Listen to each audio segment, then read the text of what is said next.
Merci. Nous en venons à la question de Monsieur Bertrand Sort, à Monsieur le ministre d'État, ministre de la Transition écologique et solidaire. Vous avez la parole, mon cher collègue. Merci, Monsieur le Président.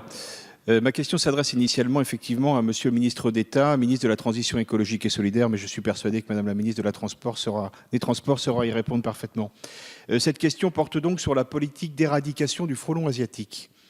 Depuis leur première apparition en 2004, les frelons asiatiques ont proliféré sur l'ensemble du territoire français et dans d'autres pays européens.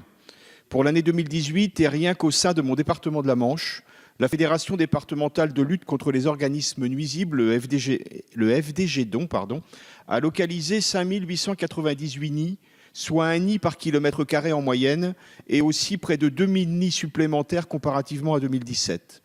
Les agglomérations et les zones littorales urbanisées restent les plus impactées, allant jusqu'à une densité la plus forte connue sur la même commune, de 17 nids par kilomètre carré. Aujourd'hui, et ce avec le soutien du Conseil départemental de la Manche, 91% des communes de ce département ont signé la convention de lutte collective avec le FDG-DON. 4 347 nids ont ainsi pu être détruits par la lutte collective et selon le protocole départemental. Cependant, cet investissement du Conseil départemental sur ce sujet n'est pas le même partout en France, loin s'en faut. Cette prolifération est chaque année plus inquiétante et ce, à plusieurs titres. Il s'agit d'une part d'un enjeu de santé publique, car la piqûre du frelon asiatique peut être dangereuse, voire mortelle pour l'homme. 310 victimes d'attaques par piqûre et 2 par projection de venin dans les yeux, ainsi qu'un décès et 4 chocs anaphylactiques ont pu être constatés ces derniers mois dans le département de la Manche.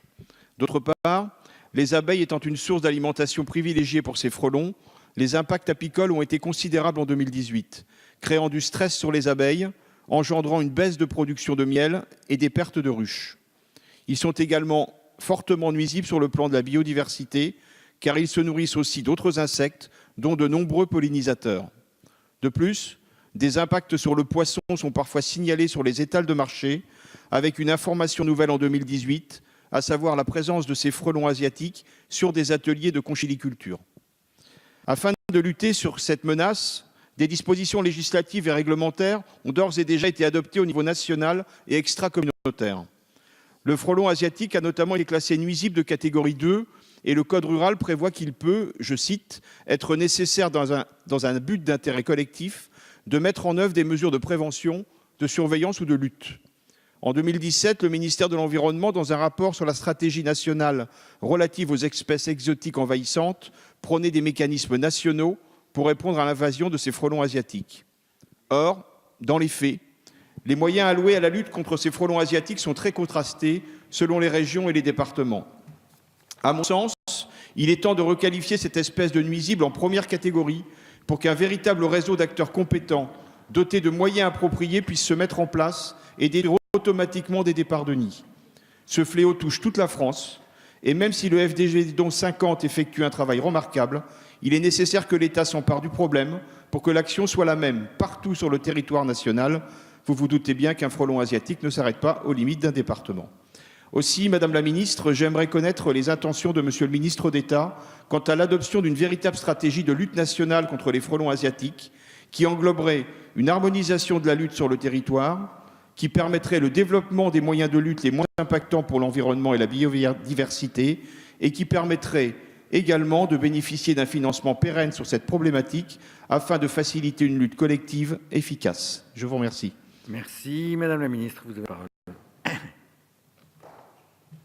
Merci, Monsieur le Président. Mesdames et Messieurs les députés, Monsieur le député, vous avez interrogé François de Rugy, ministre d'État, ministre de la Transition écologique et solidaire. Ne pouvant être présent, il m'a chargé de vous répondre.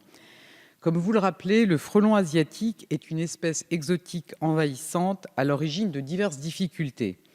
Si l'on déplore malheureusement des décès liés à sa piqûre et si l'on peut suspecter un impact sur la biodiversité locale, qui reste toutefois à documenter, l'impact de cette espèce porte principalement sur les populations d'abeilles domestiques qui constituent des proies faciles pour ce prédateur. Ainsi, cette espèce a été classée par le ministère de l'Agriculture en danger sanitaire de seconde catégorie en raison de son impact sur l'apiculture. François de Rugy a d'ailleurs, avec Didier Guillaume, en charge de cette politique, annoncé au début de ce mois la mise en place d'un groupe de travail en vue de renforcer les mesures de protection des abeilles et autres insectes pollinisateurs notamment vis-à-vis de l'utilisation des produits phytopharmaceutiques.